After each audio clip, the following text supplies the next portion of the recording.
মনের মুকুর গল্প পাঠের আসরে আমার সমস্ত প্রিয় বন্ধুদের জানাই সাদর আমন্ত্রণ। মূল গল্পে যাওয়ার আগে আমি আপনাদের বলবো যে এই গল্পটি যদি আপনাদের ভালো লাগে তাহলে অবশ্যই একটি লাইক দেবেন ও গল্পটি শেয়ার করবেন। আর যদি চ্যানেলটি এখনো সাবস্ক্রাইব না করে থাকেন তাহলে সাবস্ক্রাইব করে দেবেন। এবার তাহলে মূল গল্পে আসা যাক। আজ আমি আপনাদের পড়ে শোনাবো তারাপদ রায়ের লেখা একটি খুবই মজার গল্প। গল্পের নাম ডোডো তাতাই পালা কাহিনী। রাস্তার পাশে একটা বাড়ি।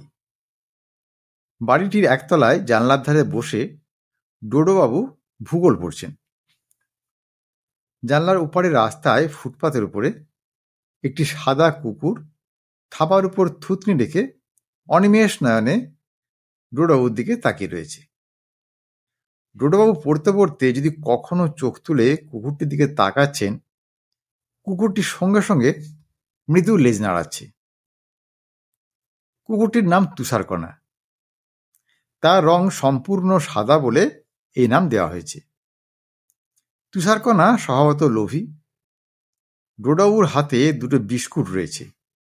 ভূগোল পড়তে পড়তে বিস্কুট খাচ্ছেন। দু এক খণ্ড যদি খেতে খেতে ছুঁড়ে দেন, এই আশায় তুষারকণা বসে রয়েছে। এই সময় বাড়ির ভিতর থেকে ডোডো ডোডো ডাক শোনা গেল। ডোডোবাবুর মা ডোডোবাবুকে ডাকলেন। ভূগোলের বইয়ের উপর অবশিষ্ট বিস্কুটটুকু রেখে ডোডোবাবু জানলার উপরে বইটি ফেলে বাড়ির ভেতরে গেলেন। লোভী তুষারকণা একটু ইতস্তত করে তারপর হঠাৎ সামনের পা দুটো জানলার দিকে বাড়িয়ে বিস্কুট শুদ্ধ ভূগোল বইটা মুখে তুলে নিল। ফুটপাত দিয়ে তাতাইবাবু যাচ্ছিলেন। তিনি এই দৃশ্য দেখে চিৎকার করে উঠলেন, আর ডোডোবাবুও বাড়ির ভিতর থেকে ছুটে এলেন। বেগতিক দেখে তুষারকণা ভূগোল বইটা মুখ থেকে ফেলে বিস্কুটটুকু নিয়ে ছুট দিল। দুঃখের বিষয়, বিস্কুটের সঙ্গে ভূগোলের দুটো পাতাও তুষারকণার সঙ্গে চলে গেল। ডোডোবাবু তাতাইবাবু দুজনেই পূর্ব অভিজ্ঞতা থেকে জানেন যে তুষারকণার সঙ্গে এখন ছুটে লাভ নেই। দুজনেই পলায়মান তুষারকণার দিকে কিছুক্ষণ এক দৃষ্টে তাকিয়ে থেকে জানলার তাকে এসে পাশাপাশি বসলেন। ডোডোবাবু বিমর্ষস্বরে বললেন, সর্বনাশ হয়ে গেল। তাতাইবাবু বললেন, এ তো সামান্য, এতে হতাশ হচ্ছেন কেন? জানেন, বিড়ালে আমার পুরো অঙ্ক খাতাটা ছিঁড়ে টুকরো টুকরো করে ফেলেছে। দেখুন, সে তো আপনি ইচ্ছে করে বিড়াল দিয়ে ছিঁড়েছেন, সে আমি সব জানি, কিন্তু আমি এখন কি করি? হ্যাঁ, আমি ইচ্ছে করে বিড়াল দিয়ে অঙ্কের খাতা ছিঁড়েছি? কি বলছেন আপনি? আরে ঠিকই বলছি, আমি সব দেখেছি। সেদিন সন্ধেবেলা অঙ্ক কষতে কষতে আপনি যতবার অঙ্ক মিলছে না বারবার বিড়ালটার দিকে খাতা ছুঁড়ে দিচ্ছিলেন, আর সে খেলা ভেবে আঁচড়াচ্ছিল। আমি সব দেখেছি। আপনি মাকে তারপর বললেন যে বিড়ালে খাতা ছিঁড়ে দিয়েছে, আর আপনার জন্য নির্দোষ বিড়ালটা মার খেলো। আপনি ভাবছেন আমি কিচ্ছু জানি না, একদিন দেবো আপনার মাকে সব বলে। আরে, আপনার কাছে আমার কি কিছু গোপন আছে? সে যা হোক, তা আপনার ভূগোলে কি করা যায় বলুন তো? কি আর করা যাবে, দুটো পাতার উপর দিকে আছে, এই যথেষ্ট। দুটো পাতা মানে তো 4টে পৃষ্ঠা মাত্র। হ্যাঁ, মাত্র 4টে পৃষ্ঠা ঠিকই, কিন্তু সেই 4টে পৃষ্ঠা এখন পাই কোথায়? আচ্ছা, কোন 4 পৃষ্ঠা? একটু ভুল বইটা খুলুন তো, কোথায় পাতা খোয়া গেছে একটু দেখাই যাক না। এই তো, এই এশিয়ার শেষ আর আফ্রিকার শুরু। চীন, জাপান, ব্রহ্মদেশ, মালয়েশিয়া, ইন্দোনেশিয়া, এরপরে এখানে কি একটা দেশ ছিল। আচ্ছা আচ্ছা, ঠিক আছে ঠিক আছে। কি ঠিক আছে? আচ্ছা, এত দেশের বিবরণ তো এতকাল পড়ছি, আর একটা দেশের বিবরণ নিজেরা তৈরি করে নিতে পারবো না? আচ্ছা, করুন তো দেখি। হ্যাঁ, তাহলে শুনুন। প্রথমত, দেশটার খুব সুন্দর একটা নাম দিতে হবে, আর বর্ণনাও খুব সুন্দর করতে হবে। তা কি নাম দেবেন? তাই তো ভাবছি। তাহলে ভাবুন। হ্যাঁ, পেয়েছি পেয়েছি। যেখানে এশিয়া মহাদেশ শেষ হয়ে আছে, আফ্রিকা শুরু হয়ে আছে, সেইখানে মরুভূমির প্রান্তে একটি ছোট্ট সুন্দর দেশ আছে। স্থানীয় অধিবাসীরা দেশটির নাম বলে মানু মানু। হ্যাঁ, আপনার বিড়াল ছানাটার নাম না মানু মানু? তাতে কি হয়েছে? জানেন ভারত সরকার নামে কত লোক আছে? হ্যাঁ, সে জানি, কিন্তু তারপর? হ্যাঁ, তারপর তারপর শুনুন। হ্যাঁ, মানু মানু রাজ্যের প্রাকৃতিক দৃশ্য অতীব মনোরম। ইহার একদিকে বিশাল পর্বত, অপরদিকে গভীর সমুদ্র, আর দুই দিকে ধুধু মরুভূমি এবং গহন জঙ্গল। এখানে কয়েকটি সুন্দর নদী আছে। তাহার মধ্যে সবচেয়ে সুন্দর নদীটির নাম রিয়ামিয়া। আচ্ছা, এবার আমি বলি। রিয়ামিয়া নদীর তীরে একটি শহর আছে, তাহার নাম থরহরি। এই শহরটির এইরূপ নামকরণের কারণ, মাঝে মধ্যে এখানে ভূকম্পন অনুভূত হয়। আচ্ছা, এবার আমি বলি। অবশ্য এই ভূকম্পনে কোনোদিন কোনরূপ ক্ষতি হয় না, শুধু শিশুদের দোলনাগুলি একটু বেশি পরিমাণে দোলে। আচ্ছা, এবার আমি বলছি। রিয়ামিয়া নদীর তীরবর্তী অঞ্চলে প্রচুর কুল, জলপাই এবং চীনেবাদাম উৎপন্ন হয়। মানু মানু দেশ রবারের জন্য বিখ্যাত। এখানে বালকদের খেলিবার রবারের বল প্রায় বিনামূল্যে পাওয়া যায়। আরে মশাই, আপনি খালি একা একাই বলে যাচ্ছেন, একটু আমাকে বলতে দিন। আচ্ছা আচ্ছা, ঠিক আছে, এবার আপনি বলুন। হ্যাঁ, মানু মানু দেশের জীবজন্তুর মধ্যে হলুদ শৃগাল এবং ট্যাঁচু পাখি অতি প্রসিদ্ধ। হ্যাঁ, হলুদ শৃগাল, ট্যাঁচু পাখি, এসব আবার আপনি কি বলছেন? আরে মশাই, যা বলছি শুনুন আগে। এ দুটো এইমাত্র বানালাম। মানু মানুর হলুদ শৃগালের সঙ্গে পৃথিবীর অন্যান্য অঞ্চলের শৃগালের প্রধান তফাৎ এই যে, অন্ধকার হইলে এই জাতীয় শৃগালগুলি ডাকে না। ফলে গ্রামাঞ্চলের শিশুরা রাত্রিতে শৃগালের ডাক শুনিয়া ভয় পায় না। আর ট্যাঁচু এক ধরনের ঘন কালো রঙের চড়ুইয়ের আকারের পাখি। ইহারা মশা খাইয়া জীবন ধারণ করে। রাত্রিবেলা ইহাদের কালো রং অন্ধকারে সম্পূর্ণ মিশিয়ে যায়, ফলে মশারা ইহাদের দেখিতে পায় না। তাই মানু মানু দেশে কোনো মশার উৎপাত নাই। আচ্ছা, এবার আমাকে বলতে দিন। মানু মানুর আবহাওয়া চমৎকার, সত্যিকারের নাতিশীতোষ্ণ। সমস্ত বৎসর ধরিয়া প্রতিদিনই যাহাকে বলে শীত ও গ্রীষ্ম সমান সমান। এখানে বৃষ্টিপাত সাধারণ, কিন্তু সরস্বতী পূজা, দুর্গা পূজা আর ফুটবল খেলার দিন কখনো একটুও বৃষ্টি হয় না। আচ্ছা, আবহাওয়ার কথা যখন বললেন, এবার তাহলে এখানকার অধিবাসীদের কথা একটু বলুন। এখানকার অধিবাসীরা অতি শান্ত স্বভাবের। তাহারা শিশু বা বালকদের কখনো মারধর করে না, কিন্তু তাহারা স্বাধীনচেতাও বটে। শিশু বা বালকদের কার্যকলাপে কখনো হস্তক্ষেপ করে না। আরে বাহ বাহ, চমৎকার চমৎকার। হ্যাঁ, আপনার দেখছি মাথা খুলে গেছে। এবার আমার কাছে শুনুন। এখানকার শহরগুলি চমৎকার, কখনো আলো নেভে না। শহরে সর্বত্র ছেলেমেয়েদের খেলিবার জন্য যথেষ্ট বন্দোবস্ত আছে। ইহা ছাড়া ছেলেমেয়েরা যে সকল পথে খেলাধুলা করে, সেখানে কোনো গাড়ি ঘোড়া যাতায়াত করে না। হ্যাঁ, আইসক্রিমের গাড়িও না? আরে ভূগোল বই আবার আইসক্রিমের গাড়ি কি মশাই? কেন, ট্যাঁচু পাখি, হলুদ শৃগাল, থরহরি শহর থাকতে পারে, আর আইসক্রিমের গাড়ি থাকতে পারে না? হ্যাঁ, পারে, কিন্তু মানু মানু রাজ্যের আসল কথাটা এতক্ষণ আপনাকে বলা হয়নি। হ্যাঁ, আসল কথা সেটা আবার কি? হ্যাঁ, আসল কথাটা হলো, এই দেশে ভূগোল বইয়ের পৃষ্ঠা হারাইয়া গেলে বা কুকুরে লইয়া গেলে তা আবার রাস্তায় কুড়াইয়া ফেরত পাওয়া যায়। ওই দেখুন, সত্যি দেখা গেল একটু দূরে ফুটপাথের পাশ ঘেঁষে ভূগোলের পাতা দুটি পড়ে রয়েছে। ডোডোবাবু দৌড়ে গিয়ে কুড়িয়ে নিলেন, তারপর হাততালি দিয়ে উঠলেন। তাতাবাবু তার সঙ্গে সঙ্গে হাততালি দিলেন। হাততালির শব্দ শুনে তুষারকণাও কোত্থেকে ছুটে এসে লেজ নাড়তে লাগলো। দেখুন, মনে হচ্ছে এত ছোট গল্পে আপনাদের মন ভরল না। তাহলে আসুন, আর একটা এইরকমই মজার গল্প আপনাদের পড়ে শোনাচ্ছি। এই গল্পটি লিখেছেন বিমল কর। গল্পের নাম গজেন কাকার মাছ ধরা।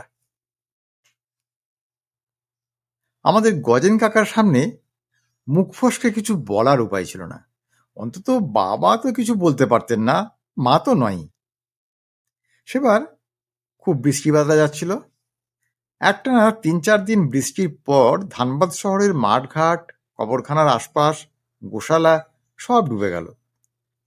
রেললাইনের পাশে যে মস্ত ঝিল মতন ছিল, যাকে আমরা লোকো ট্যাঙ্ক বলতাম, তার জল চারদিকে ছড়িয়ে পড়ল। রেল লাইনই না ডুবে যায়। লোকো ট্যাঙ্কে অনেকেই তখন মাছ ধরতে যেত, বছরে 12 মাসই। কেউ শখ করে, আর কারোবার নেশা ছিল মাছ ধরার। তা সেবারের ওই টানা বৃষ্টির পর ট্যাঙ্কের জল যখন ছাপিয়ে মাঠে ঘাটে ছড়িয়ে গেছে, তখন মাছ ধরার খুব ধুম পড়ে গেল। আমাদের বাড়ির কাছেই থাকতেন চাটুর্যে কাকা। মাছ ধরা ছিল তার নেশা। তিনি ছিলেন রেলের গার্ড সাহেব। যেদিন বাড়িতে থাকতেন কিংবা সুযোগ পেতেন, সেদিনই ছিপ হাতে বেরিয়ে পড়তেন মাছ ধরতে। তাই চাটুর্যে কাকা ওই সময় এক বড় সড়ো মাছ ধরেছিলেন ওই লোকো ট্যাঙ্ক থেকে। সেই মাছ তিনি বাড়িতে ভাগাভাগি করে 2-3 বাড়িতে পাঠিয়ে দিয়েছিলেন। তা আমাদের বাড়িতেও এক ভাগ এসেছিল। আমার মায়ের হাতে রান্না ছিল খুব ভালো। আরও যত্ন করে মাছটা রাঁধলেন। বাবা যে খাইয়ে লোক ছিলেন তাও নয়, তবে বাবার জিভের খুব তাড় ছিল। খেতে ভালো লাগলে খেতেন অল্প, তো বলতেন বেশি। মাছটা বাবার খুব ভালো লেগেছিল। বললেন, খুব স্বাদ মাস্টার, চমৎকার স্বাদ। এমন মাছ জীবনে খুব কমই খেয়েছি। কথাটা অবশ্য মুখ ফসকেই বলা, সকলেই এরকম বলে। আর হয়েছে কি, গজেন কাকা বাবার মুখোমুখি বসেই খাচ্ছিলেন। কথাটা শুনলেন, বললেন না কিছুই। পরের দিন বিকেলে দেখি গজেন কাকা একটা ছিপ হাতে বাড়ি ঢুকছেন। আমরা তো দেখে অবাক। আমাদের বাড়িতে কোনোদিন কারো হাতে ছিপ দেখিনি। বললাম, কাকা তুমি ছিপ নিয়ে কি করবে? কেন, মাছ ধরবো। মাছ? কোথায়? লোকো ট্যাঙ্কে? হ্যাঁ। তো ছিপটা কিনলে? না না, চেয়ে এনেছি ওই দাসবাবুর কাছ থেকে। দেখবো একবার, কিন্তু ছিপটা ভালো মনে হচ্ছে না। তো কবে যাবে? দেখি। মাছ ধরা কিছুই নয়, তবে তেমন একটা মাছ ধরাই অনেক হিম্মত লাগে, বুঝলি। ভালো ছিপ দরকার। আচ্ছা কাকা, তুমি যেদিন মাছ ধরতে যাবে আমাদের নিয়ে যাবে তো? আর বৃষ্টি না হলে নিয়ে যাব। খুবই খুশি হলাম গজেন কাকার কথায়। লোকে ছিপ ফেলে মাছ ধরছে সেটা দূর থেকে দেখেছি, কিন্তু নিজেরা কখনো মাছ ধরতে যায়নি, ট্যাঙ্কের পাশে বসেও থাকিনি। যাক, এবার অন্তত গজেন কাকা সাগরে ধরে মাছ ধরতে যাব। দিন 3 কাটতে না কাটতেই একটা হৈ হৈ পড়ে গেল। পরবারই কথা। গজেন কাকা ছিপ আনছেন তো আনছেনই। সারা ধানবাদ শহর ঘুরে এর ওর কাছ থেকে কোনোটা সরু, কোনোটা লিকলিকে, কোনোটা মাঝারি, কোনোটা বা বড় মাপের ছিপ এনে জড়ো করতে শুরু করলেন। সবই অবশ্য চেয়ে চিনতে আনা। ঘরে বসে কয়েক দফা সেই ছিপ পরীক্ষা করতেন গজেন কাকা। তারপর যা করতেন সেটা আরো অদ্ভুত। আমাদের নিচের দালানে একটা বড় চৌবাচ্চা ছিল, জলও ভরা থাকতো। তা গজেন কাকা আমাদের বলতেন কি, যে ভারী ভারী জিনিস এনে চৌবাচ্চায় ডুবিয়ে সেটা ছিপের ডগায় বেঁধে দিতে। আমরা মায়ের রান্নার বাসন কোসন, শিলের নোড়া, হামানদিস্তের মুগুর, যেখানে যা পেতাম এনে কখনো দড়িতে বেঁধে দিতাম ছিপের ডগায়। আর গজেন কাকা ছিপ ধরে মারতেন টান। বলতেন ছিপের জান পরীক্ষা করছেন। আসলে কাকা কমসে কম একটা 7-8 সেরি মাছ তো ধরবেনই। কাজী কষ্ট করে মাছ ধরার পর যদি সেটা উঠাতে গিয়ে ছিপ ভেঙে যায় তাহলে কি হবে? কথাটা অবশ্য ঠিকই। তা আমরা ভাই বোনরা গজেন কাকার বুদ্ধি খুব তারিফ করতাম। এইসব কাজকর্ম একটু লুকিয়ে চুরি হতো, যেন মায়ের চোখে না পড়ে যায়। রান্নাঘরে বাসনপত্র, শিলনোড়ার এই দুর্গতি মা সহ্য করবেন না। কিন্তু ধর্মের কল বাতাসে নড়ে। মা ধরে ফেললেন একদিন।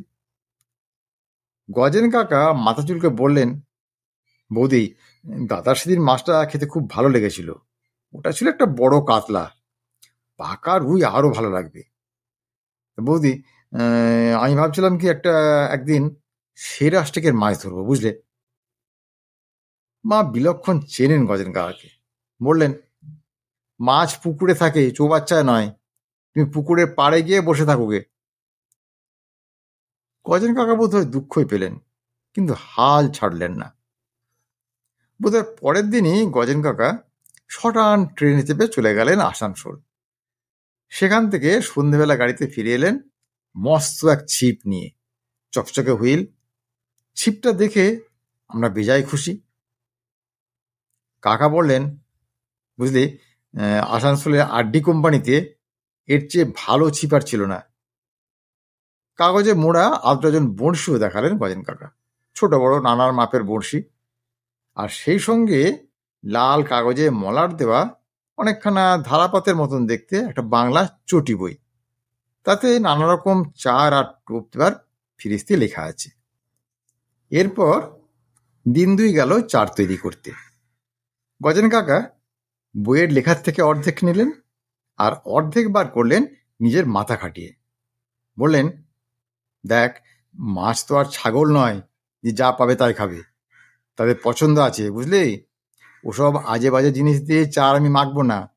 খেতে ভালো, গন্ধ আছে এমন জিনিস দিয়ে আমি চার তৈরি করব। তা গজেন কাকা কি কি জিনিস দিয়ে চার তৈরি করেছিলেন আজ আর তা মনে নেই। তবে এইটুকু মনে আছে, বেড়াল পচলেও তার চেয়ে খারাপ গন্ধ বেরোয় না। মায়ের ভয়ে গজেন কাকা বাগানে হাঁড়ি চাপা দিয়ে চা রেখে এসেছিলেন। বাবার চোখে এত তোড়জোড় ধরা পড়লো নাকি মা কিছু বলে দিয়েছিলেন কে জানে। বাবা বললেন, গজেন, তুমি কি ছিপের দোকান খুলবে নাকি?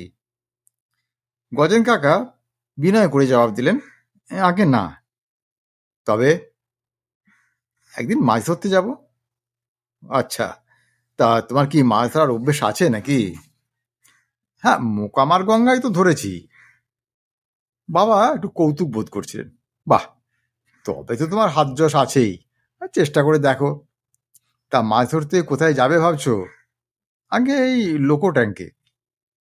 সে কি, তার জল তো শুকিয়ে গেল, মাছও তো শুনছি সব শেষ। এবার গজেন কাকা বিজ্ঞের মতন একটু হেসে বললেন, শেষ কেমন করে হবে দাদা? বাড়তি জলে যেসব মাছ ভেসে উঠেছিল সেগুলো হলো সব হালকা মাছ।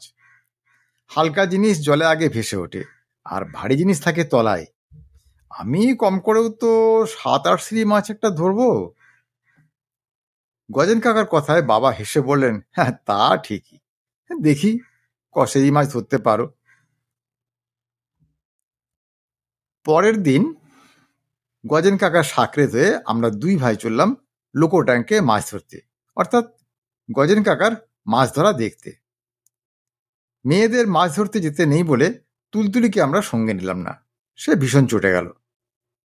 মা বারবার বললেন, দেখো, তোমরা কিন্তু জলে নামবে না।